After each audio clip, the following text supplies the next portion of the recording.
सुविचार। अपने समय और अपने शब्दों के प्रयोग में कभी लापरवाही नहीं बरतें, क्योंकि ये नहीं तो वापस आते हैं और न ही वापस मौका देते हैं। आज की कहानी का शीर्षक है अपराधी। एक दिन राजा कृष्णदेव राय व उनके दरबारी दरबार में बैठे थे। तेनालीराम भी वही थे। अचानक एक चरवाहा वहां आया और बोला, महाराज मेरी सहायता कीजिए, मेरे साथ न्याय कीजिए। महाराज ने कहा, बताओ तुम्हारे साथ क्या हुआ। महाराज, मेरे पड़ोस में एक कंजूस आदमी रहता है।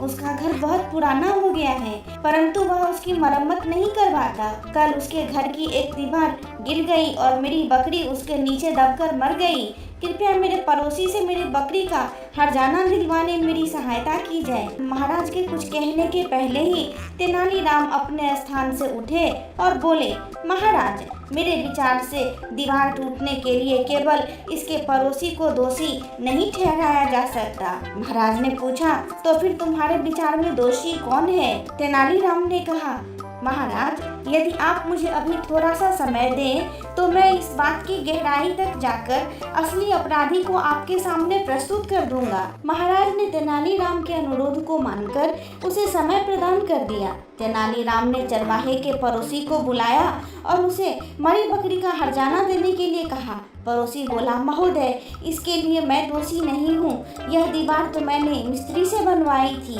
अतः असली अपराधी तो वह मिस्त्री है जिसने वह दीवार बनाई। उसने इसे मजबूती से नहीं बनाया, अतः वह गिर गई।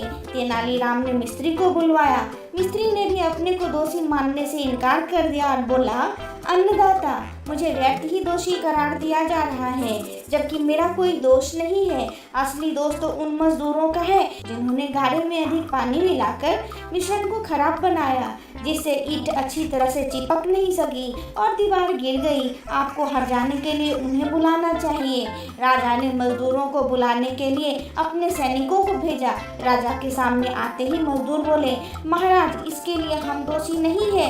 वह पानी वाला व्यक्ति है जिसने गारे चूने में अधिक पानी मिलाया। अब की बार गारे में पानी मिलाने वाले व्यक्ति को बुलाया गया। अपराध सुनते ही वह बोला, इसमें मेरा कोई दोष नहीं है महाराज। वह बर्तन जिससे मैंने पानी लाया था वह बहुत बड़ा था, जिस कारण उसमें आवश्यकता से अधिक पानी भर गया, अतः पानी मिलाते वक्त मिश्रण में पानी की मात्रा अधिक हो गई। मेरे विचार से आपको उस व्यक्ति को पकड़ना चाहिए जिसने पानी भरने के लिए मुझे इतना बड़ा बर्तन दिया। तेनालीराम के पूछने पर कि वह बड़ा बर्तन उसे कहां से मिला, उसने बताया कि पानी वाला बड़ा बर्तन उसे चरवाहे ने दिया था, जिसमें आवश्यकता से अधिक पानी भर गया था। तब तेनालीराम ने चरवाहे से कहा, देखो, यह सब तुम्हारा ही दोष है। तुम्हारी एक गलती ने तुम्हारी ही बकरी की जान ले ली। चरवाहा लज्जित होकर दरबार से चला गया और सबने तेनालीराम के बुद्धिमत्ता और न्याय की बहुत प्रशंसा की। हेलो दोस्तों, उम्मीद है आप लोग अच्छे होंगे। दोस्तों, आपको ये कहानी कैसी लगी मुझे कमेंट में ज़रूर बताएं और चैनल को लाइक, शेयर और सब्सक्राइब करना न भूलें। धन्यवाद। राजा कृष्णदेव राय के महल में एक विशाल उद्यान था। वहाँ विभिन्न प्रकार के सुंदर सुंदर फूल लगे थे। एक बार एक विदेशी ने उन्हें एक पौधा उपहार में दिया जिस पर गुलाब उगते थे। बगीचे में सभी पौधों में राजा को वह पौधा अत्यंत प्रिय था। एक दिन राजा ने देखा कि पौधे पर गुलाब की संख्या कम हो रही है। उन्हें लगा कि हो न हो अवश्य ही कोई गुलाबों की चोरी कर रहा है। उन्होंने पहरेदारों को सतर्क रहने तथा गुलाबों के चोर को पकड़ने का आदेश दिया। अगले दिन पहरेदारों ने चोर को रंगे हाथ पकड़ लिया। वह और कोई नहीं, तेनाली का पुत्र था। उस समय के नियमानुसार किसी भी चोर को जब पकड़ा जाता था तो उसे विजयनगर की सड़कों पर घुमाया जाता था। अन्य लोगों की तरह तेनालीराम ने भी सुना कि उसके पुत्र को गुलाब चुराते हुए पकड़ा गया है। जब तेनालीराम का पुत्र सिपाहियों के साथ घर के पास से गुजर रहा था तो उसकी पत्नी तेनाली से बोली, अपने पुत्र की रक्षा के लिए आप कुछ नहीं करेंगे क्या? इस पर तेनालीराम अपने पुत्र को सुनाते हुए जोर से बोला, मैं क्या कर सकता हूँ? हाँ, यदि वह अपनी तीखी जुबान का प्रयोग करे तो हो सकता है कि स्वयं का बचाव तो हो सकता है कि स्वयं को बचा सके। तेनालीराम के पुत्र ने जब यह सुना तो वह कुछ समझ नहीं पाया। वह सोचने लगा कि पिताजी के इस बात का आखिर क्या अर्थ हो सकता है। पिताजी ने जरूर उसे ही सुनाने के लिए यह बात इतनी जोर से बोला है। मगर तीखी जुबान के प्रयोग करने का क्या मतलब हो सकता है? यदि वह इसका अर्थ समझ जाए तो वह बच सकता है। कुछ क्षण पश्चात उसे समझ में आ गया कि पिता के कहने का क्या अर्थ है। अपनी तीखी जुबान को प्रयोग करने का अर्थ है कि वह मीठे गुलाबों को किसी को दिखने से पहले ही खा ले। अब क्या था, वह धीरे धीरे गुलाब के फूलों को खाने लगा। इस प्रकार महल में पहुंचने से पहले ही वह सारे गुलाब खा गया और सिपाहियों ने उस पर कोई ध्यान ही नहीं दिया। दरबार में पहुंचकर सिपाहियों ने तेनालीराम के पुत्र को राजा के सामने प्रस्तुत किया और कहा। दरबार में पहुंचकर सिपाहियों ने तेनालीराम के पुत्र को राजा के सामने प्रस्तुत किया और कहा, महाराज, इस लड़के को हमने गुलाब चुराते हुए रंगे हाथों पकड़ा। अरे इतना छोटा बालक और चोर, राजा ने आश्चर्य से पूछा। इस पर तेनालीराम का पुत्र बोला, महाराज, मैं तो केवल बगीचे से जा रहा था, परंतु आपको प्रसन्न करने के लिए इन्होंने मुझे पकड़ लिया। मुझे लगता है कि वास्तव में ये स्वयं ही गुलाब चुराते होंगे। मैंने कोई गुलाब नहीं चुराया। क्या आपको मेरे पास कोई गुलाब दिख रहा है? यदि मैं रंगे हाथों पकड़ा गया हूँ तो मेरे हाथों में गुलाब होने चाहिए थे। गुलाबों को न पाकर पहरेदार अचंभित हो गए। राजा उन पर क्रोधित होकर बोले, तुम एक सीधे साधे बालक को चोर कैसे कह सकते हो? इसे चोर सिद्ध करने के लिए तुम्हारे पास कोई सबूत भी नहीं है। जाओ और भविष्य में बिना सबूत के किसी पर अपराधी होने का आरोप मत लगाना। इस प्रकार तेनालीराम का पुत्र अपनी बुद्धिमत्ता से राजदंड से स्वतंत्र हो गया। हेलो दोस्तों, उम्मीद है आप लोग अच्छे होंगे। दोस्तों, आपको मेरी ये कहानी कैसी लगी मुझे कमेंट में ज़रूर बताएं और चैनल को लाइक, शेयर और सब्सक्राइब करना न भूलें। धन्यवाद। आज की कहानी का शीर्षक है खूंखार घोड़ा। विजयनगर के पड़ोसी मुसलमान राज्यों के पास बड़ी मजबूत सेनाएं थी। राजा कृष्णदेव राय चाहते थे कि विजयनगर की घुड़सवार फौज भी मजबूत हो ताकि हमला होने पर दुश्मनों का सामना कुशलता से किया जा सके। उन्होंने बहुत से अरबी घोड़े खरीदने का विचार किया। मंत्रियों ने सलाह दी कि घोड़ों को पालने का एक आसान तरीका यह है कि शांति के समय ये घोड़े नागरिकों को रखने के लिए दिए जाएं। जब युद्ध हो तो उन्हें इकट्ठा कर लिया जाए। राजा को यह सलाह पसंद आ गई। उन्होंने 1000 बढ़िया अरबी घोड़े खरीदे और नागरिकों को बांट दिए। हर घोड़े के साथ घास, चने और दवाइयों के लिए खर्चा आदि दिया जाना भी तय हुआ। यह फैसला किया गया कि हर 3 महीने के बाद घोड़ों की जांच की जाएगी। तेनालीराम ने भी एक घोड़ा मांगा तो उसको भी एक घोड़ा मिल गया। तेनालीराम घोड़े को मिलने वाला सारा खर्च खुद हजम कर जाते थे। घोड़ों को उन्होंने एक छोटी सी अंधेरी कोठरी में बंद कर दिया, जिसकी एक दीवार में जमीन से 4 फुट की ऊंचाई पर एक छेद था। उसमें से मुट्ठी भर चारा तेनालीराम अपने हाथों से घोड़े को खिला देते। भूखा घोड़ा उनके हाथ में मुंह मारकर पल भर में सारा चारा चट कर जाता। 3 महीने बीतने पर सभी से कहा गया कि वे अपने घोड़ों की जांच करवाएं। तेनालीराम के अतिरिक्त सभी ने अपने घोड़ों की जांच करवा ली। राजा ने तेनालीराम से पूछा, तुम्हारा घोड़ा कहाँ है? तेनालीराम ने कहा, महाराज, मेरा घोड़ा इतना खूंखार हो गया है कि मैं उसे नहीं ला सकता।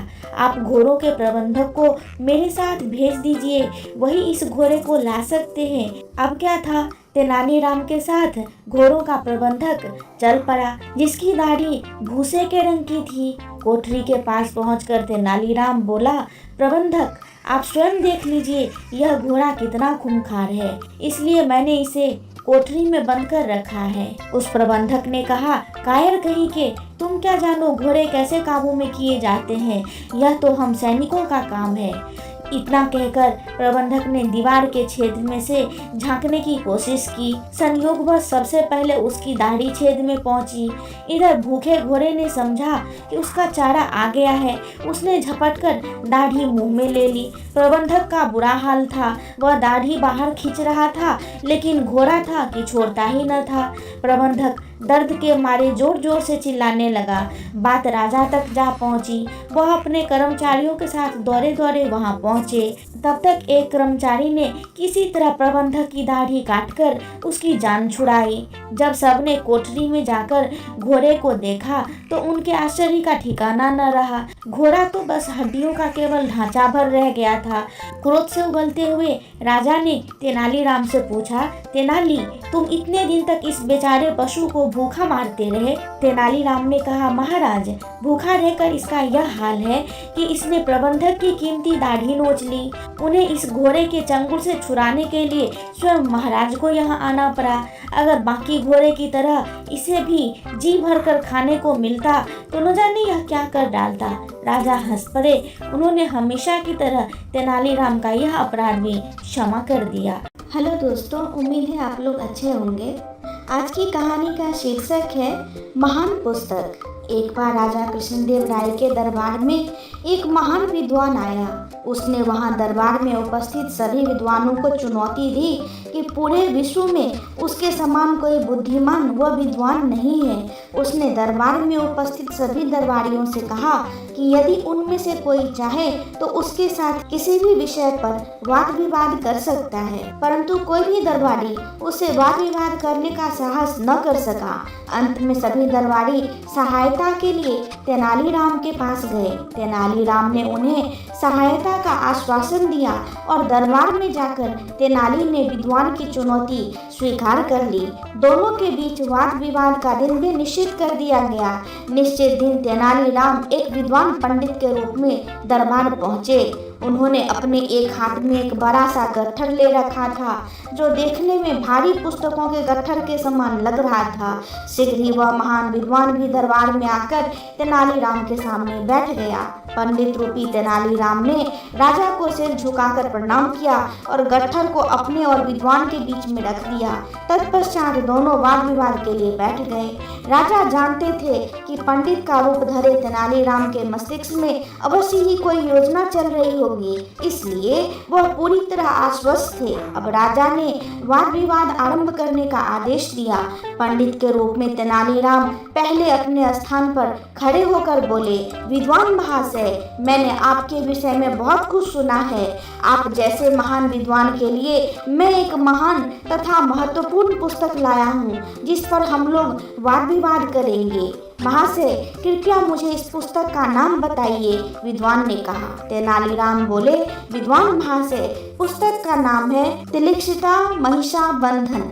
विद्वान हैरान हो गया। अपने पूरे जीवन में उसने इस नाम की कोई पुस्तक न तो सुनी थी न ही पढ़ी थी। वह घबरा गया। बिना पढ़ी व सुनी हुई पुस्तक के विषय में वह कैसे वाद विवाद करेगा। फिर भी वह बोला, अरे यह तो बहुत ही उच्च कोटि की पुस्तक है, इस पर वाद विवाद करने में बहुत ही आनंद आएगा, परंतु आज यह वाद विवाद रहने दिया जाए। मेरा मन कुछ ठीक नहीं है और इसके कुछ महत्वपूर्ण तथ्य को मैं भूल भी गया हूँ। कल प्रातः स्वस्थ व स्वच्छ मस्तिष्क के साथ हम वाद विवाद करेंगे। तेनालीराम के अनुसार वह विद्वान तो आज के वाद विवाद के लिए पिछले कई दिनों से प्रतीक्षा कर रहा था, परंतु अतिथि की इच्छा का ध्यान रखना तेनाली का कर्तव्य था, इसलिए वह सरलता से मान गए। परंतु वाद विवाद में हारने के भय से वह विद्वान नगर छोड़कर भाग गया। अगले दिन प्रातः जब विद्वान शाही दरबार में उपस्थित नहीं हुआ तो तेनालीराम बोले, महाराज, वह विद्वान अब नहीं आएगा। वाद विवाद में हार जाने के भय से लगता है वह नगर छोड़कर चला गया। महाराज ने पूछा, तेनाली, वाद विवाद के लिए लाई गई उस अनोखी पुस्तक के विषय में मुझे कुछ बताओ, जिस पुस्तक के भय से वह विद्वान डरकर भाग गया।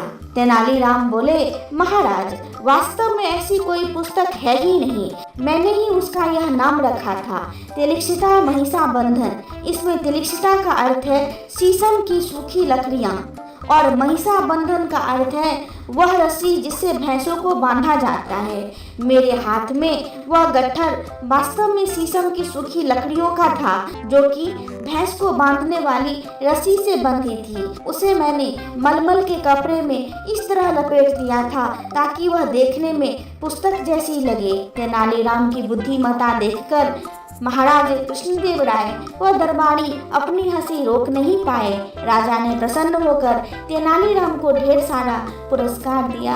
दोस्तों, आपको मेरी ये कहानी कैसी लगी मुझे कमेंट में ज़रूर बताएं और चैनल को लाइक, शेयर और सब्सक्राइब करना न भूलें। मैं फिर से आऊँगी एक नई कहानी के साथ। तब तक के लिए आप लोग अपना ढेर सारा ख्याल रखें। धन्यवाद। हेलो दोस्तों, उम्मीद है आप लोग अच्छे होंगे। आज दोस्तों, आपको मेरी ये कहानी कैसी लगी मुझे कमेंट में ज़रूर बताएं और चैनल को लाइक, शेयर और सब्सक्राइब करना न भूलें। धन्यवाद। की कहानी का शीर्षक है पाप का प्रायश्चित। विजयनगर में तेनालीराम ने जिस कुत्ते की दुम सीधी कर दी थी वह बेचारा कमजोरी की वजह से कुछ दिनों में मर गया। उसके बाद अचानक तेनालीराम को जोरों का बुखार आ गया। एक पंडित ने घोषणा कर दी कि तेनालीराम को अपने पाप का प्रायश्चित करना पड़ेगा, नहीं तो उन्हें इस रोग से छुटकारा कभी नहीं मिलेगा। तेनालीराम ने पंडित से इस पूजा में आने वाले खर्च के बारे में पूछा तो पंडित जी ने उन्हें 100 स्वर्ण मुद्राओं का खर्च बताया। लेकिन इतनी स्वर्ण मुद्राएं मैं कहाँ से लाऊंगा? तेनालीराम ने पंडित जी से पूछा।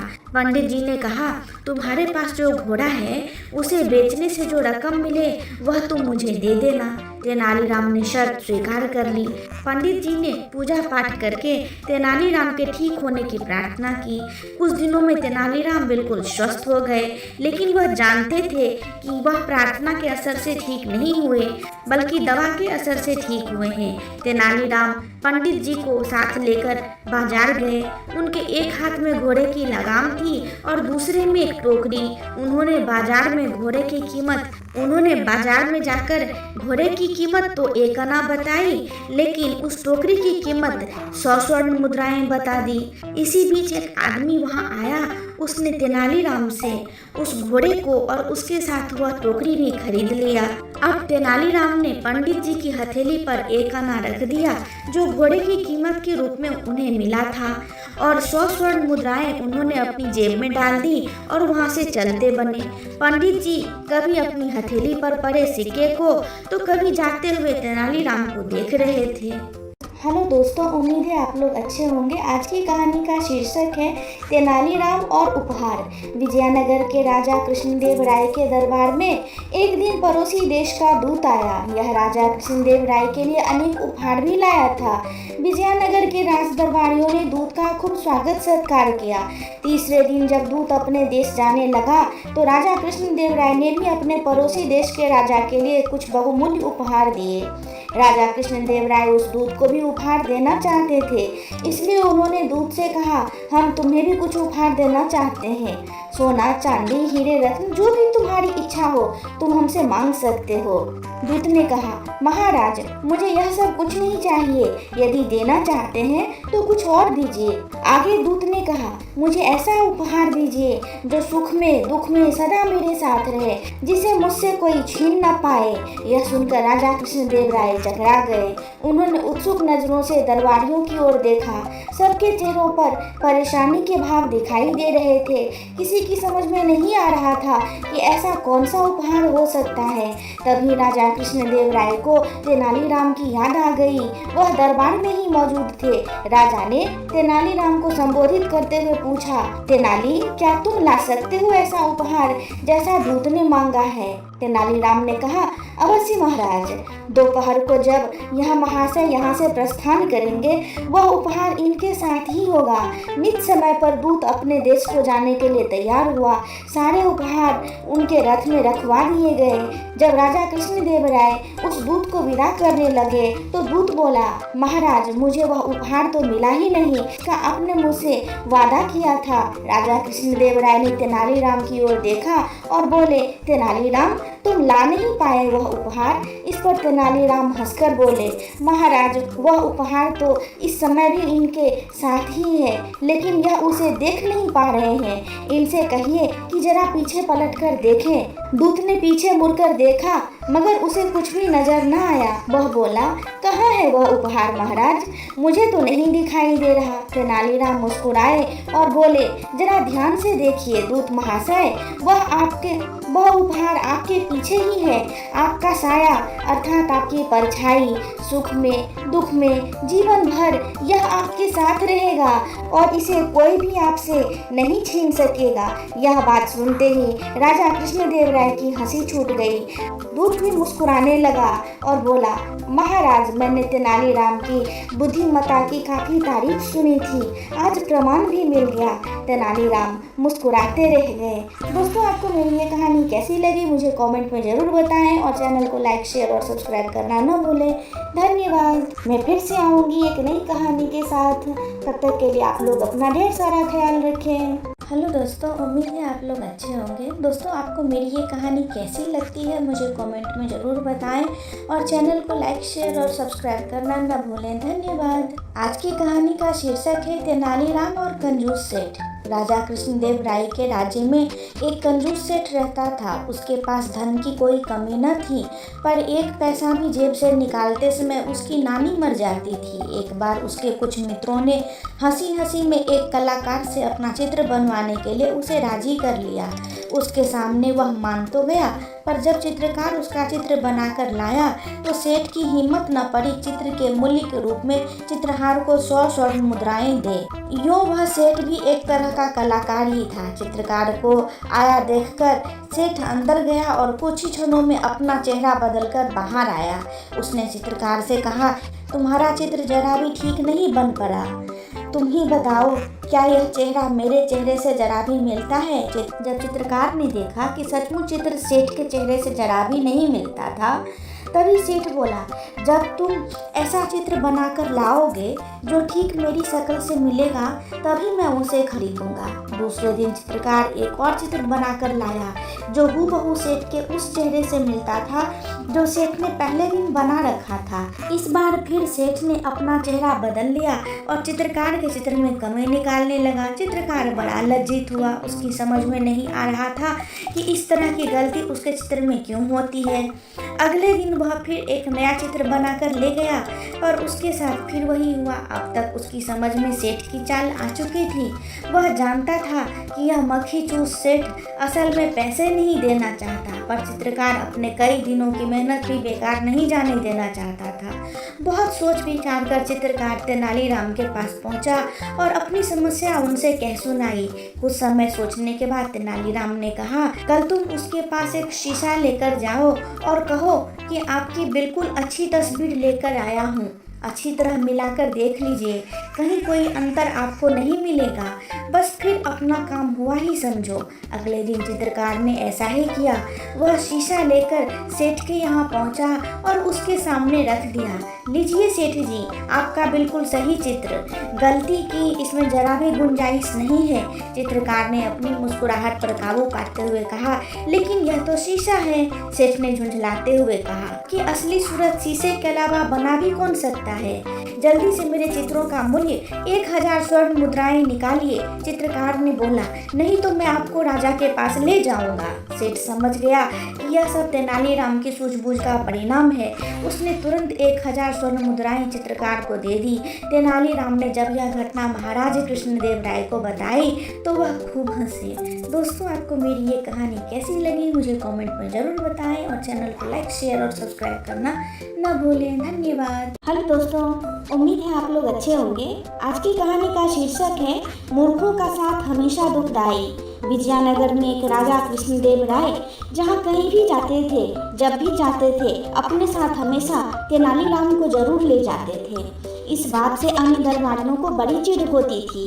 एक दिन 3-4 दरबारियों ने मिलकर एकांत में महाराज से प्रार्थना की, महाराज कभी अपने साथ किसी अन्य व्यक्ति को भी बाहर चलने का अवसर दें। राजा को यह बात उचित लगी। उन्होंने उन दरबारियों को विश्वास दिलाया कि वे भविष्य में अन्य दरबारियों को भी अपने साथ घूमने फिरने का अवसर अवश्य दें। एक बार राजा कृष्णदेव राय वेश बदलकर कुछ गांवों के भ्रमण को जाने लगे तो अपने साथ उन्होंने इस बार तेनालीराम को नहीं लिया, बल्कि उसकी जगह 2 अन्य दरबारियों को साथ ले लिया। घूमते घूमते वे गाँव के खेतों में पहुँच गए। खेत से हटकर एक झोपड़ी थी जहाँ कुछ किसान बैठे गपशप कर रहे थे। राजा और अन्य लोग उन किसानों के पास पहुँचे और उनसे पानी मांगकर पिया। फिर राजा ने किसानों से पूछा, कहो भाई लोग, तुम्हारे गांव में कोई व्यक्ति कष्ट में तो नहीं है? अपने राजा से कोई असंतुष्ट तो नहीं है? इन प्रश्नों को सुनकर गांव वालों को लगा कि वे लोग अवश्य ही राज्य के कोई अधिकारी गण हैं। वे बोले, महाशय, हमारे गांव में बहुत शांति है, चैन है, सब लोग सुखी से हैं। दिन भर कड़ी मेहनत करके अपना कामकाज करते हैं और रात को सुख की नींद सोते हैं। किसी को कोई दुख नहीं है। राजा कृष्णदेव राय अपनी प्रजा को अपनी संतान की तरह प्यार करते थे, इसलिए राजा से असंतुष्ट होने का सवाल ही नहीं पैदा होता। इस गांव के लोग राजा को कैसा समझते हैं? राजा ने एक और प्रश्न किया।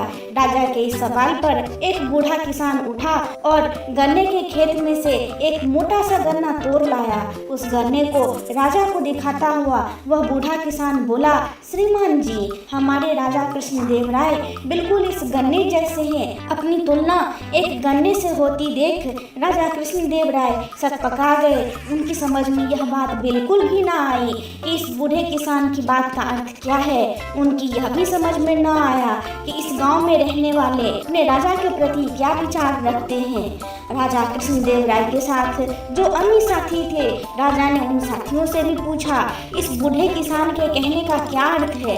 साथी राजा का यह सवाल सुनकर एक दूसरे का मुंह देखने लगे। फिर एक साथी ने हिम्मत की और बोला, महाराज, इस बूढ़े किसान के कहने का साफ मतलब यही है कि हमारे राजा इस मोटे गन्ने की तरह कमजोर हैं। उसे जब भी कोई चाहे एक झटके में उखाड़ सकता है, जैसे कि मैंने यह गन्ना उखाड़ लिया है। राजा ने अपने साथी की इस बात पर विचार किया तो राजा को यह बात सही मालूम हुई। वह गुस्से से भर गए और इस बूढ़े किसान से बोले, तुम शायद मुझे नहीं जानते कि मैं कौन हूँ। राजा की क्रोध से भरी वाणी सुनकर वह बूढ़ा किसान डर के मारे थर-थर कांपने लगा। तभी झोपड़ी में से एक अन्य बूढ़ा उठ खड़ा हुआ और बड़े नम्र स्वर में बोला, महाराज, हम आपको अच्छी तरह जान गए हैं, पहचान गए हैं, लेकिन हमें दुख इस बात का है कि आपके साथी ही आपके असली रूप को नहीं जानते। मेरे साथी किसान के कहने का मतलब यह है कि हमारे महाराज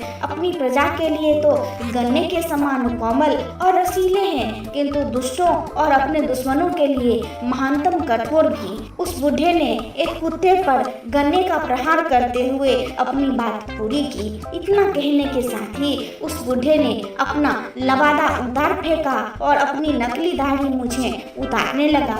उसे देखते ही राजा चौंक पड़े। तेनालीराम, तुमने यहाँ भी हमारा पीछा नहीं छोड़ा। तुम लोगों का पीछा कैसे छोड़ता भाई? अगर मैं पीछा न करता तो तुम इन सरल हृदय किसानों को मौत के घाट ही उतरवा देते, महाराज के दिल में क्रोध का ज्वार पैदा करते। सो अलग, तुम ठीक ही कह रहे हो तेनालीराम, मूर्खों का साथ हमेशा दुखदायी होता है।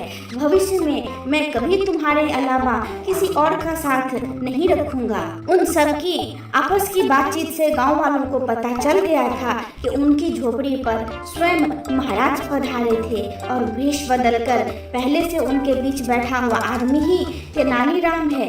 तो वे उनके स्वागत के लिए दौड़ पड़े। कोई चारपाई उठवा कर लाया तो कोई गन्ने का ताजा रस निकाल कर ले आया।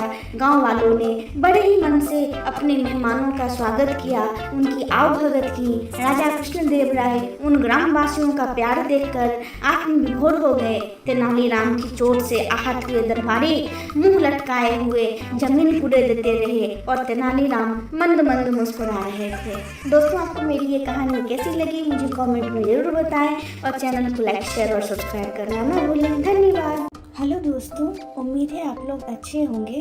आज का सुविचार, जिसकी फितरत हमेशा बदलने की हो, वह कभी किसी इंसान का नहीं हो सकता, चाहे वह समय हो या इंसान। दोस्तों, आपको मेरी ये कहानी कैसी लगती है मुझे कमेंट में ज़रूर बताएं और चैनल को लाइक, शेयर और सब्सक्राइब करना न भूलें। धन्यवाद। दोस्तों, आज की कहानी का शीर्षक है तेनाली की कला। विजयनगर के राजा अपने महल में चित्रकारी करवाना चाहते थे। इस काम के लिए उन्होंने एक चित्रकार को नियुक्त किया। चित्रों को जिसने देखा सबने बहुत सराहा, पर तेनालीराम को कुछ शंका थी। एक चित्र की पृष्ठभूमि में प्राकृतिक दृश्य था। उसके सामने खड़े होकर उसने भोलेपन से पूछा, इसका दूसरा पक्ष कहाँ है? इसके दूसरे अंग कहाँ हैं? राजा ने हंसकर जवाब दिया, तेनाली, तुम इतना भी नहीं जानते कि उनकी कल्पना करनी होती है। तेनालीराम ने मुंह बिदकाते हुए कहा, तो चित्र ऐसे बनते हैं? ठीक है, मैं समझ गया। कुछ महीनों बाद तेनालीराम ने राजा से कहा, कई महीनों से मैं दिन रात चित्रकला सीख रहा हूँ। आपकी आज्ञा हो तो मैं राजमहल की दीवारों पर कुछ चित्र बनाना चाहता हूँ। राजा ने कहा, वाह, यह तो बहुत अच्छी बात है। ऐसा करो, जिन चित्रों के रंग उड़ गए हैं उनको मिटाकर नए चित्र बना दो। तेनालीराम ने पुराने चित्रों पर सफेदी पोती, उनकी जगह अपने दिमाग में आए नए चित्र बना दिए। उसने एक पाँव यहाँ बनाया और एक आंख वहाँ बनाई और एक उंगली कहीं और। शरीर के भिन्न भिन्न अंगों के चित्रों से उसने दीवारों को भर दिया। चित्रकारी के बाद राजा को उसकी कला देखने के लिए निमंत्रित किया। महल की दीवारों पर असंबद्ध अंगों के चित्र देख राजा को बहुत निराशा हुई। राजा ने पूछा, यह तुमने क्या किया? तस्वीरें कहाँ हैं? तेनालीराम ने कहा, चित्रों में बाकी चीजों की कल्पना करनी पड़ती है। आपने मेरा सबसे अच्छा चित्र तो अभी देखा ही नहीं। यह कहकर वह राजा को एक खाली दीवार के पास ले गए। यह कहकर तेनाली राजा को एक खाली दीवार के पास ले गए जिस पर कुछ एक हरी पीली लकीरें बनी थी। राजा ने चिढ़कर पूछा, अब यह क्या है? तेनाली ने कहा, यह घास खाती गाय का चित्र है। लेकिन गाय कहाँ है? राजा ने पूछा। गाय घास खाकर अपने बाड़े में चली गई। ये कल्पना कर लीजिए, हो गया ना चित्र पूरा। राजा ने उसकी बात सुनकर समझ लिया कि आज तेनालीराम ने उस दिन की बात का जवाब दिया है। दोस्तों, मैं फिर से आऊंगी एक नई कहानी के साथ। तब तक के लिए आप लोग अपना ढेर सारा ख्याल रखें। धन्यवाद। हेलो दोस्तों, उम्मीद है आप लोग अच्छे होंगे। आज की कहानी का शीर्षक है तेनालीराम का घोड़ा। राजा कृष्णदेव राय का घोड़ा बहुत अच्छी नस्ल का था, इसलिए उसकी कीमत ज़्यादा थी। तेनालीराम का घोड़ा मरियल था। तेनालीराम उसे बेचना चाहते थे पर उसकी कीमत बहुत ही कम थी। वह चाहकर भी बेच नहीं पा रहे थे। एक दिन राजा कृष्णदेव राय और तेनालीराम अपने अपने घोड़े पर सवार होकर सैर को निकले। सैर के दौरान राजा ने तेनालीराम के घोड़े की मरियल चाल देखकर कहा, कैसा मरियल घोड़ा है तुम्हारा? तेनाली, जो कमाल मैं अपने घोड़े के साथ दिखा सकता हूँ वह तुम अपने घोड़े के साथ नहीं दिखा सकते। तेनालीराम ने राजा को जवाब दिया, महाराज, जो मैं अपने घोड़े के साथ कर सकता हूँ वह आप अपने घोड़े के साथ नहीं कर सकते। राजा मानने को जरा भी तैयार नहीं थे। दोनों के बीच 100 स्वर्ण मुद्राओं की शर्त लग गई। फिर क्या था, दोनों आगे बढ़े और सामने एक नदी थी जिसके ऊपर एक पुल था जिसे वो दोनों पार करने लगे। नदी बहुत गहरी और पानी का प्रवाह तेज था। उसमें कई जगह भंवर भी दिखाई दे रहे थे। एकाएक तेनालीराम अपने घोड़े से उतरे और उसे पानी में धक्का दे दिया। उन्होंने राजा से कहा, महाराज, अब आप भी अपने घोड़े के साथ ऐसा ही करके दिखाइए। मगर राजा अपने बढ़िया और कीमती घोड़े को पानी में कैसे धक्का दे सकते थे? उन्होंने तेनालीराम से कहा, नहीं, ये मुझसे नहीं होगा। मैं मान गया कि मैं अपने घोड़े के साथ वह करतब नहीं दिखा सकता जो तुम दिखा सकते हो। राजा ने तेनालीराम को 100 स्वर्ण मुद्राएं दे दी। राजा ने तेनालीराम से पूछा, तेनाली, तुम्हें ये विचित्र बात सूझी कैसे? तेनाली ने कहा, महाराज, मैंने एक पुस्तक में पढ़ा था कि बेकार और निकम्मे मित्र का यह फायदा होता है कि जब वह नहीं रहे तो दुख नहीं होता। तेनालीराम की यह बात सुनकर राजा ठहाके मारकर हंसने लगे। दोस्तों, आपको मेरी ये कहानी कैसी लगी मुझे कमेंट में जरूर बताएं और चैनल को लाइक, शेयर और सब्सक्राइब करना ना भूलें। मैं फिर से आऊंगी एक नई कहानी के साथ। तब तक आप लोग अपना ढेर सारा ख्याल रखें। धन्यवाद। हेलो दोस्तों, आज का सुविचार, लक्ष्य के आधे रास्ते पर जाकर कभी वापस न लौटें, क्योंकि वापस जाने पर आधा रास्ता पार करना पड़ता है। इसलिए चाहे कितनी भी मुश्किलें आए, अपने लक्ष्य तक जरूर पहुँचें। दोस्तों, आपको आज की कहानी कैसी लगती है मुझे कमेंट में जरूर बताएं और चैनल को लाइक, शेयर और सब्सक्राइब करना न भूलें। धन्यवाद। आज की कहानी का शीर्षक है तेनालीराम की घोषणा। एक बार राजा कृष्णदेव राय से पुरोहित ने कहा, महाराज, हमें अपनी प्रजा से सीधे जुड़ना चाहिए। पुरोहित की बात सुनकर सभी दरबारी चौंक पड़े। वे पुरोहित की बात समझ न पाए। तब पुरोहित ने अपनी बात को समझाते हुए उन्हें बताया, दरबार में जो भी चर्चा होती है हर सप्ताह उस चर्चा की प्रमुख बातें जनता तक पहुंचाई जाए, प्रजा भी उन बातों को जाने। मंत्री ने कहा, महाराज, विचार तो वास्तव में बहुत उत्तम है। तेनालीराम जैसे अक्लमंद और चतुर व्यक्ति ही इस कार्य को सुचारू रूप से कर सकते हैं। साथ ही तेनालीराम पर दरबार की विशेष जिम्मेदारी भी नहीं है। राजा ने मंत्री की बात मान ली और तेनालीराम को यह काम सौंप दिया। तय किया गया कि तेनालीराम जनहित और प्रजा हित की सारी बातें जो राज दरबार में होंगी लिखित रूप से दारोगा को देंगे और दारोगा नगर के चौराहों पर मुनादी कराकर जनता और प्रजा को उन बातों की सूचनाएं देगा। तेनालीराम सारी बात समझ गए थे। वह यह भी समझ गए कि मंत्री ने उन्हें जबरदस्ती फंसाया है। तेनालीराम ने भी अपने मन में एक योजना बनाई। सप्ताह के अंत में उन्होंने मुनादी करने के लिए दरोगा को एक पर्चा थमा दिया। दरोगा ने पर्चा मुनादी वाले को पकड़ाकर कहा, जाओ और मुनादी कर दो। मुनादी वाला सीधा चौराहे पर पहुंचा और ढोल पीट पीट कर मुनादी करते हुए बोला, सुनो सुनो, नगर के सारे नागरिकों सुनो, महाराज चाहते हैं कि दरबार में जनहित के लिए जो फैसले किए गए हैं उन्हें सारे नगरवासी जाने। उन्होंने श्रीमान तेनालीराम को यह कठिन काम सौंपा है। हम उन्हीं की आज्ञा से आपको यह समाचार सुना रहे हैं, ध्यान देकर सुनो। महाराज चाहते हैं कि प्रजा और जनता के साथ पूरा न्याय हो, अपराधी को दंड मिले। इस मंगलवार को राज दरबार में इसी बात को लेकर काफी गंभीर चर्चा हुई। महाराज चाहते थे कि पुरानी न्याय व्यवस्था की अच्छी और साफ सुथरी बातें भी इस न्याय प्रणाली में शामिल की जाए। इस विषय में उन्होंने पुरोहित जी से पौराणिक न्याय व्यवस्था के बारे में जानना चाहा, किंतु पुरोहित जी इस बारे में कुछ न बता सके क्योंकि वह दरबार में बैठे ऊँघ रहे थे। उन्हें इस दशा में देखकर राजा कृष्णदेव राय को गुस्सा आ गया। उन्होंने भरे दरबार में पुरोहित जी को फटकारा। गुरुवार को सीमाओं की सुरक्षा पर राज दरबार में चर्चा हुई, किंतु सेनापति उपस्थित न थे। इस कारण सीमाओं की सुरक्षा की चर्चा आगे न हो सकी। राजा ने मंत्री को कड़े आदेश दिए हैं कि राज दरबार में सारे सभासद ठीक समय पर आए। यह कहकर मुनादी वाले ने ढोल बजा दिया। इस प्रकार हर सप्ताह नगर में जगह जगह मुनादी होने लगी। हर मुनादी में तेनालीराम की चर्चा हर जगह होती थी। तेनालीराम की चर्चा की बात मंत्री, सेनापति और पुरोहित के कानों में भी पहुंची। वे तीनों बड़े चिंतित हो गए। कहने लगे, तेनालीराम ने सारी बाजी ही उलट कर रख दी।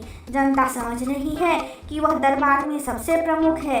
वह जानबूझकर हमें बदनाम कर रहा है। दूसरे ही दिन जब राजा दरबार में थे तो मंत्री ने कहा, महाराज, हमारा संविधान कहता है कि राजकाज की समस्त बातें गोपनीय होती हैं। उन बातों को जनता या प्रजा को बताना ठीक नहीं है।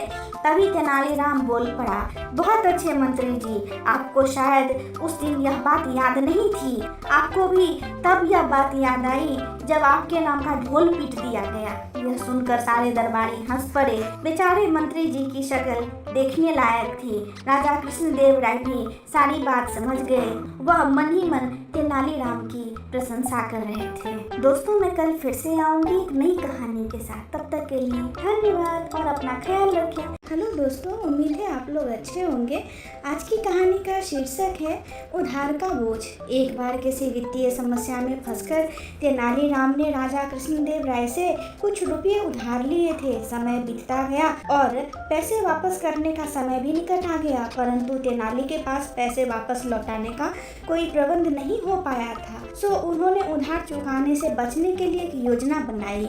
एक दिन राजा को तेनालीराम की पत्नी की ओर से एक पत्र मिला। उस पत्र में लिखा था कि तेनालीराम बहुत बीमार हैं। तेनालीराम कई दिनों से दरबार भी नहीं जा रहे थे, इसलिए राजा ने सोचा कि स्वयं जाकर तेनाली से मिला जाए। साथ ही राजा को भी संदेह हुआ कि कहीं उधार से बचने के लिए तेनालीराम की कोई योजना तो नहीं। राजा तेनालीराम के घर पहुंचे। वहां तेनालीराम कंबल ओढ़कर पलंग पर लेटे हुए थे। उनकी ऐसी अवस्था देखकर राजा ने उनकी पत्नी से पूछा। वह बोली, महाराज, इनके दिल पर आपके दिए हुए उधार का बोझ है। यही चिंता इन्हें अंदर ही अंदर खाए जा रही है और शायद इसी कारण यह बीमार हो गए हैं। राजा ने तेनाली को सांत्वना दी और कहा, तेनाली, तुम परेशान मत हो, तुम मेरा उधार चुकाने के लिए नहीं बंधे हुए हो। चिंता छोड़ो और शीघ्र स्वस्थ हो जाओ। यह सुन तेनालीराम पलंग से कूद पड़ा और हंसते हुए बोला, महाराज, धन्यवाद। यह क्या तेनाली, इसका मतलब तुम बीमार नहीं थे? तुम मुझसे झूठ बोलने का तुम्हारा साहस कैसे हुआ? राजा ने क्रोध में कहा। नहीं नहीं महाराज, मैंने आपसे झूठ नहीं बोला। मैं उधार के बोझ से बीमार था। आपने जैसे ही मुझे उधार से मुक्त किया तभी से मेरी सारी चिंता खत्म हो गई और मेरे ऊपर से उधार का बोझ हट गया। इस बोझ के हटते ही मेरी बीमारी भी जाती रही और मैं अपने को स्वस्थ महसूस करने लगा। अब आपके आदेशानुसार मैं स्वतंत्र, स्वस्थ व प्रसन्न हूँ। हमेशा की तरह राजा के पास कहने के लिए कुछ न था। वह तेनाली की योजना पर मुस्कुरा रहे थे। दोस्तों, आपको ये छोटी सी कहानी कैसी लगी मुझे कमेंट में ज़रूर बताएं और चैनल को लाइक, शेयर और सब्सक्राइब करना न भूलें। धन्यवाद। मैं फिर से मिलूंगी एक नई कहानी के साथ। तब तक आप लोग अपना ढेर सारा ख्याल रखें। हेलो दोस्तों, आज का सुविचार, वक्त आपका है, चाहो तो सोना बना लो और चाहो तो सोने में गुजार दो। दोस्तों, आपको मेरी ये कहानी कैसी लगती है मुझे कमेंट में ज़रूर बताएं और चैनल को लाइक, शेयर और सब्सक्राइब करना ना भूलें। धन्यवाद। दोस्तों, आज की कहानी का शीर्षक है अपमान का बदला। तेनालीराम ने सुना था कि राजा कृष्णदेव राय बुद्धिमानों व गुणवानों का बड़ा आदर करते हैं। उन्होंने सोचा क्यों न उनके यहाँ जाकर भाग्य आजमाया जाए, लेकिन बिना किसी सिफारिश के राजा के पास जाना टेढ़ी खीर थी। वह किसी ऐसे अवसर की ताक में रहने लगे जब उनकी भेंट किसी महत्वपूर्ण व्यक्ति से हो सके। इसी बीच तेनालीराम का विवाह दूर के नाते की एक लड़की मगम्बा से हो गया। 1 वर्ष बाद उसके घर बेटा हुआ। इन्हीं दिनों राजा कृष्णदेव राय का राजगुरु मंगलगिरी नामक स्थान गया। वहां जाकर रामालिंगन ने उसकी बड़ी सेवा की और अपनी समस्या कह सुनाई। राजगुरु बहुत चालाक था। उसने रामालिंगन से खूब सेवा करवाई और लंबे चौड़े वायदे करता रहा।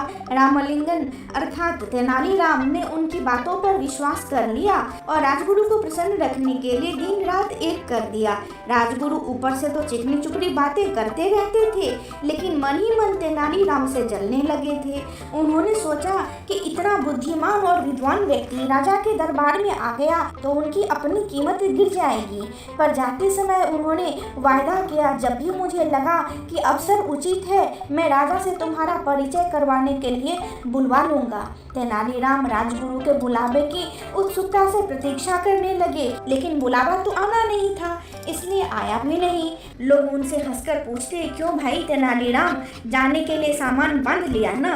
कोई कहता, मैंने सुना है कि तुम्हें विजयनगर जाने के लिए राजा ने विशेष दूत भेजा है। तेनालीराम उत्तर देते, समय आने पर सब कुछ होगा। लेकिन मन ही मन उनका विश्वास राजगुरु से उठ गया। तेनालीराम ने बहुत दिन तक इस आशा में प्रतीक्षा की कि राजगुरु उन्हें विजयनगर अवश्य बुलवाएंगे। अंत में निराश होकर उन्होंने फैसला किया कि वह स्वयं ही विजयनगर जाएंगे। उन्होंने अपना घर और घर का सारा सामान बेचकर यात्रा का खर्च जुटाया और माँ, पत्नी तथा बच्चे को लेकर विजयनगर के लिए रवाना हो गए।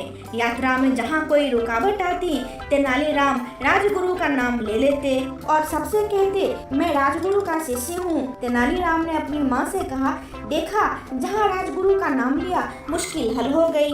व्यक्ति स्वयं चाहे जैसा भी हो, उसका नाम ऊंचा हो तो सारी बाधाएं अपने आप दूर होने लगती हैं। मुझे भी अपना नाम बदलना ही पड़ेगा। राजा कृष्णदेव राय के प्रति सम्मान जताने के लिए मुझे भी अपने नाम में उनके नाम का कृष्ण शब्द जोड़ लेना चाहिए। आज से मेरा नाम रामालिंगन की जगह रामकृष्ण हुआ। तेनालीराम की माँ बोली, बेटा, मेरे लिए तो दोनों नाम बराबर हैं। मैं तो अब भी तुझे राम पुकारती हूँ, आगे भी यही पुकारा करूँगी। कोरवीर नामक स्थान पर तेनालीराम की भेंट वहाँ के राज्य प्रमुख से हुई, जो विजयनगर के प्रधानमंत्री का संबंधी था। उन्होंने बताया कि महाराज बहुत गुणवान, विद्वान और उदार हैं, लेकिन उन्हें कभी कभी जब क्रोध आता है तो देखते ही देखते सिर धड़ से अलग कर दिए जाते हैं। जब तक मनुष्य खतरा मोल न ले वह सफल नहीं हो सकता। मैं अपना सिर बचा सकता हूँ। तेनालीराम के स्वर में आत्मविश्वास था। राज्य प्रमुख ने उन्हें यह भी बताया कि प्रधानमंत्री भी गुणी व्यक्ति का आदर करते हैं, पर ऐसे लोगों के लिए उनके यहाँ स्थान नहीं है जो अपनी सहायता आप नहीं कर सकते। 4 महीने की लंबी यात्रा के बाद तेनालीराम अपने परिवार के साथ विजयनगर पहुँचे। वहाँ की चमक दमक देखकर तो वह दंग ही रह गए। चौड़ी चौड़ी सड़कें, भारी भीड़, हाथी घोड़े, सजी हुई दुकानें और शानदार इमारतें, यह सब उनके लिए नई चीजें थी। उसने कुछ दिन ठहरने के लिए वहाँ एक परिवार से प्रार्थना की। वहाँ अपनी माँ, पत्नी और बच्चे को छोड़कर वह राजगुरु के यहाँ पहुँचे। वहाँ तो भीड़ का ठिकाना ही नहीं था। राजमहल के बड़े से बड़े कर्मचारी से लेकर रसोइया तक वहाँ जमा थे। नौकर चाकर भी कुछ कम न थे। तेनालीराम ने नौकर के हाथों एक संदेश भिजवाया, जाकर राजगुरु से कहो कि तेनाली गांव से राम आया है। नौकर ने वापस आकर कहा, राजगुरु ने कहा है कि वह इस नाम के किसी व्यक्ति को नहीं जानते। तेनालीराम बहुत हैरान हुए। वह नौकरों को पीछे हटाते हुए सीधे राजगुरु के पास पहुंचे। राजगुरु, आपने मुझे पहचाना नहीं? मैं रामलिंगन हूँ, जिसने मंगलगिरी में आपकी सेवा की थी। राजगुरु भला उसे कब पहचानना चाहते थे। उन्होंने अपने नौकर से चिल्लाकर कहा, मैं नहीं जानता यह कौन आदमी है, इसे धक्के देकर बाहर निकाल दो। नौकरों ने तेनालीराम को धक्के देकर बाहर निकाल दिया। चारों ओर खड़े लोग यह दृश्य देखकर ठहाके लगा रहे थे। तेनालीराम का कभी ऐसा अपमान नहीं हुआ था। उन्होंने मन ही मन फैसला किया कि राजगुरु से वह अपने अपमान का बदला अवश्य लेंगे, लेकिन इससे पहले राजा का दिल जीतना जरूरी था। दूसरे दिन वह राज दरबार में जा पहुंचे। उन्होंने देखा कि वहाँ जोरों का विवाद हो रहा है। संसार क्या है, जीवन क्या है, ऐसी बड़ी बड़ी बातों पर बहस हो रही थी। एक पंडित ने अपने विचार प्रकट करते हुए कहा, यह संसार का धोखा है। हम जो देखते, सुनते हैं, महसूस करते हैं, चखते या सूंघते हैं, केवल हमारे विचार में है। असल में यह सब कुछ नहीं होता, लेकिन हम सोचते हैं कि होता है। क्या सचमुच ऐसा है? तेनालीराम ने कहा।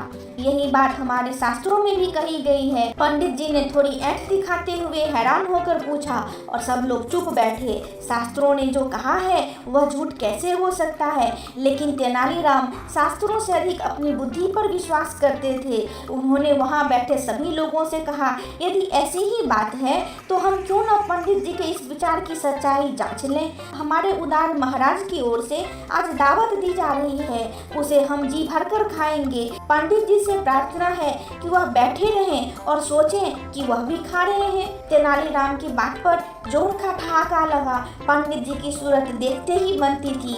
महाराज तेनालीराम पर इतने प्रसन्न हुए कि उन्होंने स्वर्ण मुद्राओं की एक थाली भेंट की और उसी समय तेनालीराम को राजविदूषक बना लिया। सब लोगों ने तालियां बजाकर महाराज की इस घोषणा का स्वागत किया।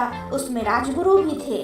दोस्तों, मैं कल फिर से आऊंगी एक नई कहानी के साथ। तब तक आप लोग अपना ख्याल रखें। बाय। दोस्तों, आपको मेरी ये कहानी कैसी लगी मुझे कमेंट में ज़रूर बताएं और चैनल को लाइक, शेयर और सब्सक्राइब करना न भूलें। धन्यवाद।